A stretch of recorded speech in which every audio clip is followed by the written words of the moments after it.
I know, it's raining. I get it. I know.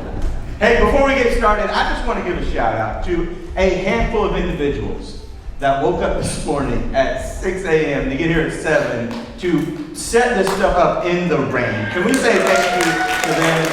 They're amazing. They push carts in the rain. I appreciate you all way more than you know. I want to ask you a question this morning. What do you expect this year at Christmas? Like, what are you looking for? Like, what are you looking for? Rest? Hot tamales? Come on. What else? What do you anticipate? What's that? Family time. Family time. Stability. Stability. Preach. Bourbon balls. Oh my God, bourbon balls. Got it. Sweet. Because Christmas is this like unique season of anticipation. I knew that was going to happen. Didn't anticipate that. I did not anticipate that at all. It's this time of year where we just expect things. It was like 16 years ago. And for some reason I got super triggered by these car commercials. I think you know which ones I'm talking about. The ones where the couple wakes up on Christmas morning, and sometimes there's more than one, but there's like 2 new cars in the driveway. And they have the big bow on them. And the couple comes out in their matching pajamas. And they kiss. And they sell it. And it's never like a budget car. It's always like a BMW or a Mercedes or a Jaguar or something. And just once, I want some redneck in his underwear to get a new Dodge truck. And I want to see the tears just come from his eyes. But no, 16 years ago, I remember being really bothered by those commercials. Like, who expects new cars for Christmas? Like, who does this? And who has those kind of expectations for Christmas? And then I got to thinking, you know what? I want to do that. Like, my wife is still driving the car she drove in high school at the time. And she was driving to graduate school like an hour every day. Kind of a beater car. I remember thinking, I want to get her a car for Christmas. Now, I could not afford one of those cars in the commercial. In fact, a 7-year-old Toyota Camry with a lot of miles on it was all I could afford. But it was an upgrade from what she was currently driving. And so I bought the car a couple weeks before Christmas, and I hid it in our barn. We lived in Kentucky at the time, and when you move to Kentucky, they issue you a barn. And so we kept the car in the barn, and she never went out there. And then Christmas morning, I brought it in the garage. And I didn't have one of those big, cool bows to wrap on. I had like a little bow you put on a present. I just like stuck that on the hood. And it was super fun to I got to get my wife a car for Christmas. And little did I know, that would change her expectations for gifts from there going forward. But man, we all have expectations for Christmas. And it's not just material expectations. It can be around the things you do or the people you see. In fact, I thought it'd be fun to start this morning because all of the Christmas music we listen to is littered with expectations. I thought it'd be fun to play a little trivia game that I creatively named Name the Expectation. For example, I will start with this.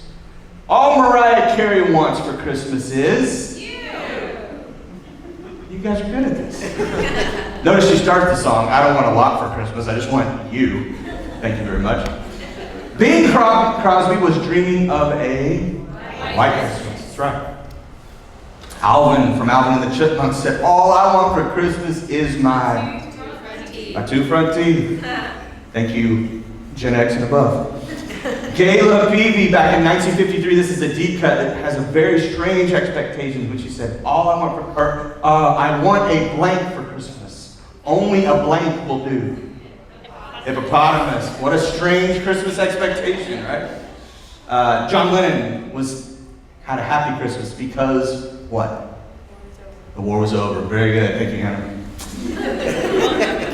And in 1953, Bing Crosby again recorded, I'll be blank for Christmas. What? I'll be home for Christmas. Man, welcome to Mission City Church. We are in week 2 of Christmas at the movies. And we love Christmas movies. We love Christmas time. And the reason we're looking at Christmas movies is because we believe we love Christmas movies because we love story. And Jesus was a masterful storyteller. In fact, Jesus used story to tell us what God was like. So I thought it'd be fun for the next, the rest of the year, we're just going to do Christmas movies. And we're going to learn the stories behind them and maybe find out a little bit more about what God is like. And in this week's movie, in my humble opinion, this is the standard when it comes to Christmas movies. All right, this is the best one there is. I watch it every year. This is not up for debate. This is not a subjective matter. This is my favorite. And I can describe the movie in 3 words, and you'll know exactly what I'm talking about. You ready? Shitter was full. Anybody know what movie I'm talking about? Christmas Vacation. Thank you very much. That's right. I said it. Anyway, you see, how many of y'all seen Christmas Vacation? Anybody? Man, it stars Clark Griswold, Chevy Chase, 1989. National Lampoon's releases movie starring Chevy Chase. Chevy Chase is a husband, and he is a dad, and he is an employee. And there's a ton of expectation going into Christmas. And Christmas Vacation is a story about unmet expectations. Now, for example, we all have expectations around what we do. And this is a season of tasks, right? There is much for us to get done. Decorate the house, put up the tree, decorate the outside of the house, buy the groceries, make the food, take the pictures and the cards, find out what they want, go shopping, hide the gifts, wrap the gifts, don't forget the stockings, go look at the lights, call the family, and on go. The tasks. And somewhere in all that, we have these expectations around what it is we will get done. And there's a part of us that looks for fulfillment in this season around the things that I can do. We expect that our doing will somehow provide a little contentment to us and that we will look somehow work ourselves into some peace in our life. And so Clark Griswold tries to do this on a number of occasions, so it makes this movie hilarious. And my particular favorite part is when he goes to find the tree. And so check this out.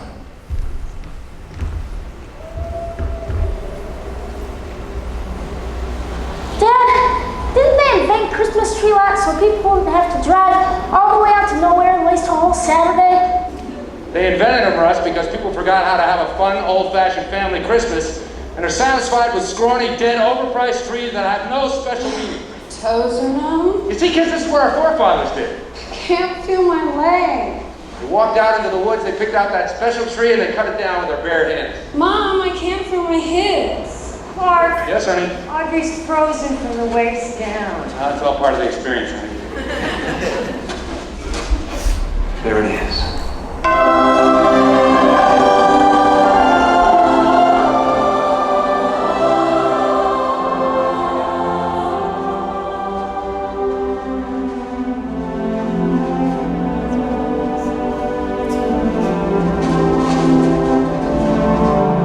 Griswold family Christmas tree.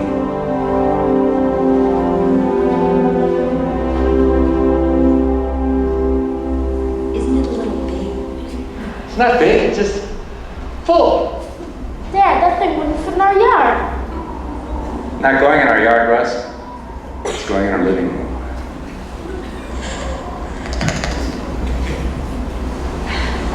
Look at it. It really is beautiful, Clark.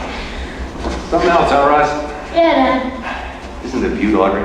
She'll see it later, honey. Her eyes are frozen. Most enduring traditions of the season are best enjoyed in the warm embrace of kith and kin. This tree is a symbol of the spirit of the Griswold family Christmas. Dad, did you bring a saw? And so there it is. Clark has a huge amount of expectation in the things that he does. Man, it's to bring this whole big tree home. And he ties it up. And if you've seen this movie, he goes to unclip the tree and it just explodes in the house. It explodes through the window and it's a hilarious disaster. But I think there's a lot of missed expectations around the things that we do at Christmas. How many of y'all are list makers? I'm a list maker. So I'm currently working my way through the list of things to do right now. And I know I can't be the only one, but inevitably our doing sometimes doesn't always meet our expectations. And I know there's times that I thought, man, I thought if I did this, it would somehow be different. Like, I know what happened in Clark's mind is he takes his family out to go pick out a tree, and he has this really magical moment in his head, and his daughter freezes to, just freezes, can't see anything. His son forgets to saw all the good things, and unmet expectations happen. Trees come too big, lights burn out, supper gets burned, gifts don't fit, and expectations around doing things rarely get met. And so not only are the expectations connected to what you do, expectations can also be connected to who you're with. And maybe you don't see your family much during the year, and you look forward to this time of year. Or you don't get to see your spouse as much as you wish you did. They work a lot, and you're just ready for some much needed downtime to hang out with them. And you just want to be with your people. Problem is, your people are people, and people are messy. And other people's expectations aren't always your expectations, and you have no control over what or how other people think. And there can be some really unmet expectations when it comes to the people that we hang out with. Check out this clip.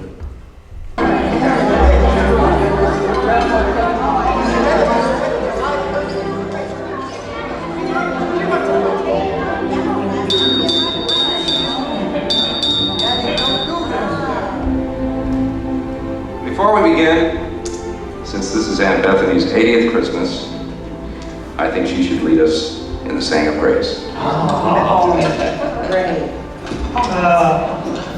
What, dear? Grace!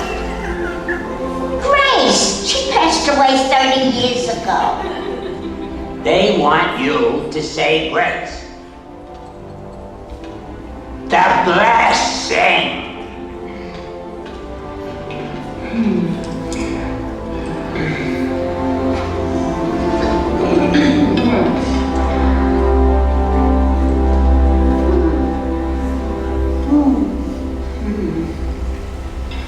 I pledge allegiance to the flag of the United States of America and to the republic for which it stands, one nation under God, with liberty and justice for all.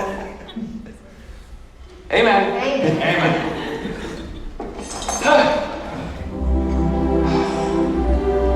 Catherine, this turkey tastes half as good as it looks. I think we're all in for a very big treat. Save the neck for me, Clark. Okay, Eddie.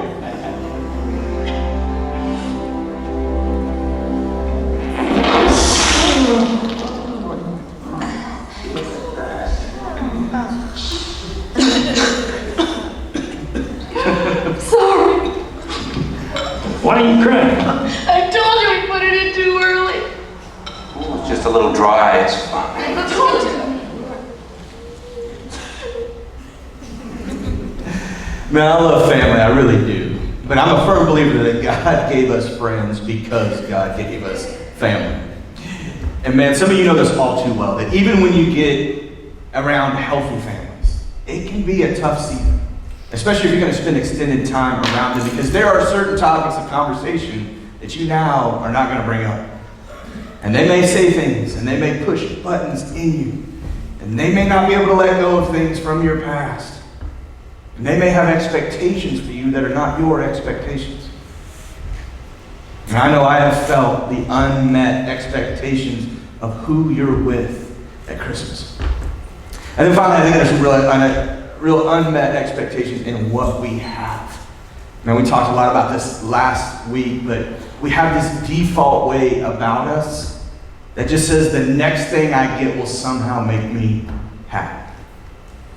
And Christmas is a time for things, and we spend this season giving and receiving things, and it's easy to have those expectations that, man, I've waited all year for this, or I've saved all year for this. And if I just had this next thing in my life, it might finally bring me just a little bit of contentment, a little bit of joy, a little bit of life this season. But inevitably, there are unmet expectations around what you have. Last clip, check this out. I have a delivery for Clark W. Grisman, and I was supposed to deliver it yesterday, but it fell between the seats. I didn't see it. I'm sorry.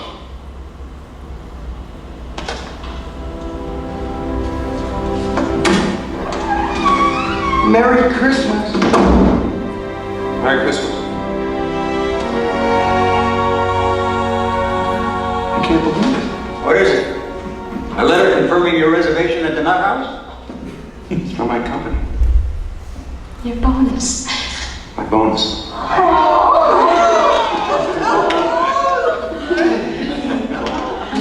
Open it, Clarky. Open it. Yeah, I hope it's a porch, Clark. You do, Eddie? I'm afraid of this. Are you gonna bawl all over it, or are you gonna open it? Oh, I'm just gonna wait till tomorrow to tell you all this, but what the heck? With this bonus check, I'm putting in a swimming pool.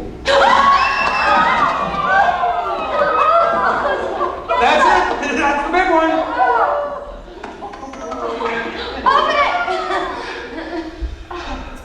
I'm sorry if I've been a little short with everyone lately. I've been waiting for this bonus. To make sure the pool goes in as soon as the ground thaws, I have to lay out the money in advance. And until this little miracle arrived, I didn't have enough in my account to cover the check I wrote. Dad was so broken, Dad. Yeah. Drum roll.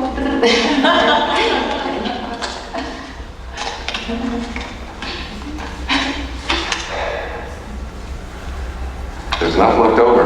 I'm going to fly you all down here and help us dedicate it. I can't swim, Clark. You know that, Eddie.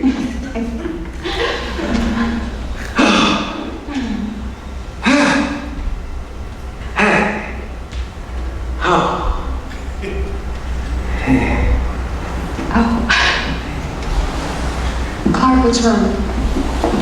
Honey? It's bigger than you expected? Smaller?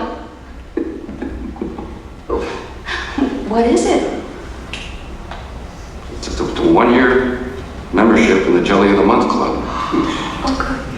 Clark, it's the gift that keeps on giving the whole year.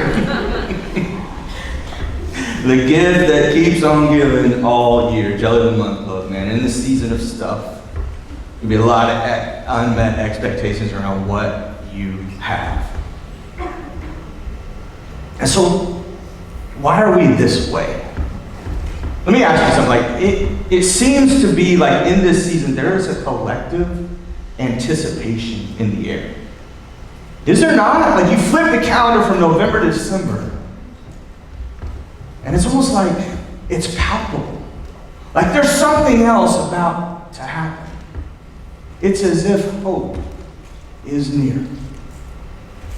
And in the Old Testament, things were very much similar to the way things are now. 2,400 years ago, people were still people. And there was a whole lot of unmet expectations. And people were trying to figure out, is there hope? It feels like there's hope. But the things I do aren't really getting it done for me, and who I am with isn't getting it done either, and what I have can't maintain me. There has to be more. And there was an expectation of hope when the prophet Isaiah wrote these words. He said, the people who walked in darkness have seen a great light. For those who lived in a land of deep shadows, light, sunbursts of light. You repopulated the nation. You expanded its joy. Oh, they're so glad in your presence. Festival joy, party joy, the joy of a great celebration, sharing rich gifts and warm greetings. For a child has been born to us, for us, the gift of a son for us. And he'll take over the running of the world. And his names will be Amazing Counselor, Strong God, Eternal Father, Prince of Wholeness. Man, you see, this season that we find ourselves in right now is the season that the first century saints called Advent, or the season of hopeful waiting.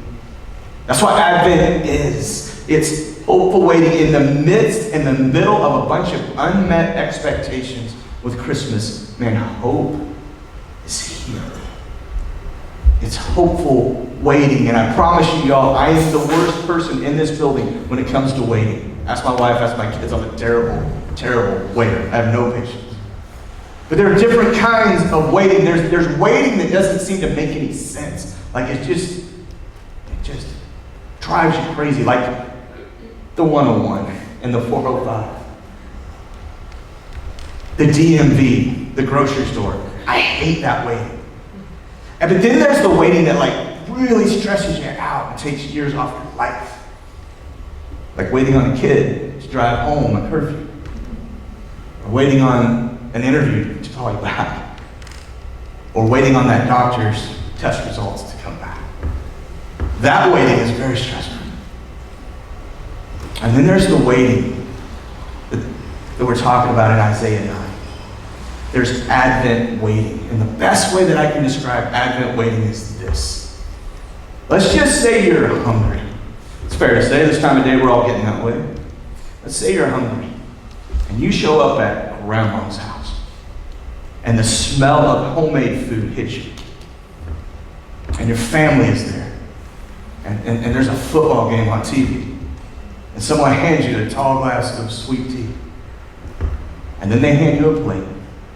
And they say, listen. And you get in line to eat. That is Advent waiting. Because in that moment, you are still hungry. But man, you know what's coming. And it's good. And it's right. And it's sacred. And it's personal, yet it is shared. And there will be no unmet expectations because grandma is cooking. And not only is it good, but there's a bunch of it. And there's more than enough for everyone. And this is Advent. And this is where we find ourselves in this season. This season of hopeful waiting. In the midst and in the middle of a bunch of unmet expectations. It comes down to hope. And it's not hope with a question mark, it is hope with an exclamation point. Assurance that goodness is ahead of us.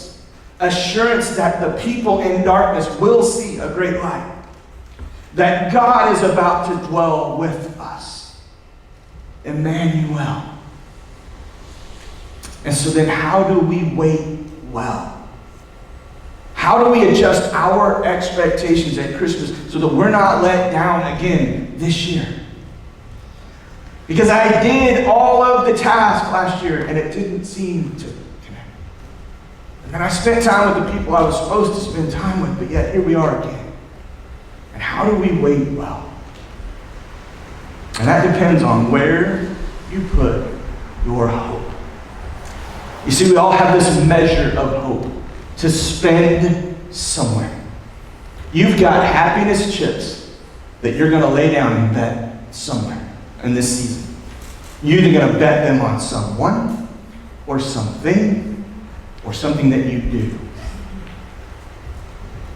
But I say this a lot. Jesus offers us a different way to exist in the world. And so with these hope chips, with this happiness measure, let me propose one other option. The Apostle Paul wrote to his young friend Timothy. And he said this in 1 Timothy chapter 6, verse 17. He said, command those who are rich in this present world not to be arrogant, nor to put their hope in wealth.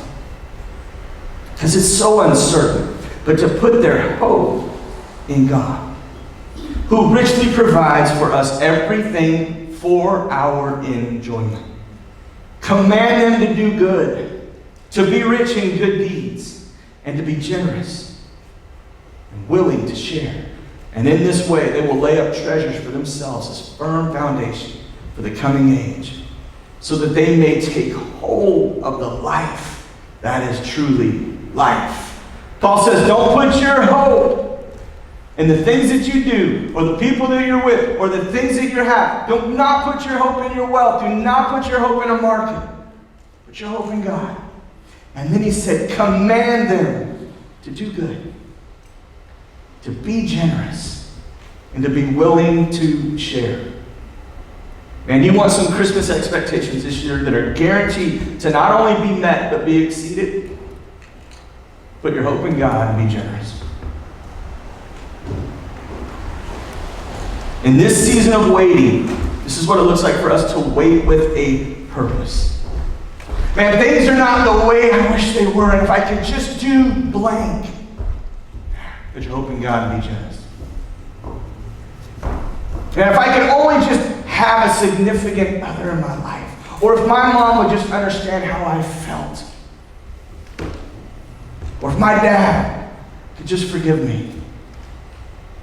Put your hope in God. Be generous.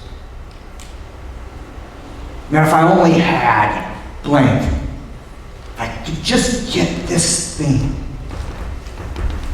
Put your hope in God. Be generous. Come on, Pastor. I got more month than I do money. Put your hope in God. Be generous. And I'm not really sure what the market is about to do next year. My retirement, my savings, they're all over the place. Put your hope in God and be generous. I'm a student. I don't have a way of making income. Put your hope in God and be generous. And I've had to say this to myself over and over this week. Man, you're a pastor with 3 kids in Santa Barbara. Put your hope in God and be generous. We are currently partnering with Immigrant Hope to provide stockings for 235 immigrant families and meals for 50 immigrant families and a domestic violence class for immigrant families. And I promise you, this is the last week that I'm going to preach about money, at least for this year. But Paul said it, not me. He said, command them to do good, to be rich in good deeds, so that they may take a hold of life that is truly life. That's how we wait well. We're going to sing a song here this morning. I just want to read the lyrics to you. It says, I've still got joy in chaos. And I've got peace that makes no sense. And I won't be going under. I'm not held by my own strength because I built my life on Jesus. And He's never let me down. He's faithful through every season. And so why would He fail now? He won't. And there is not a task, there is not a person, and there is not a material possession that can hold the weight of your hope.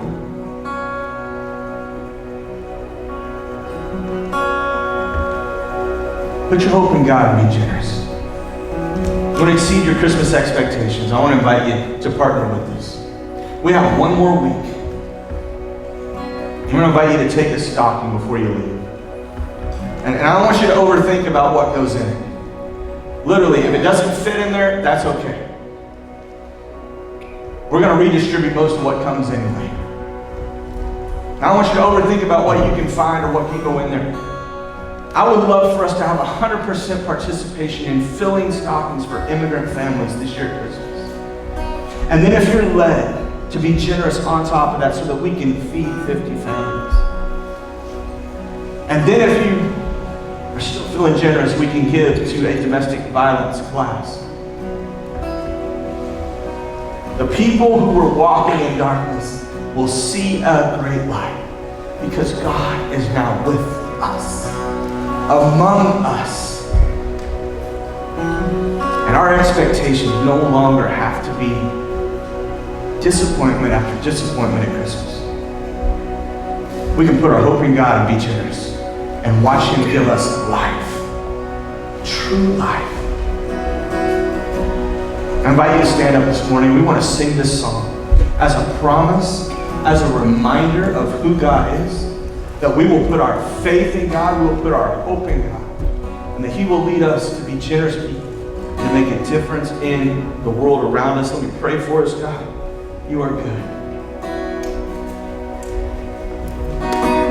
And though we have unmet expectations,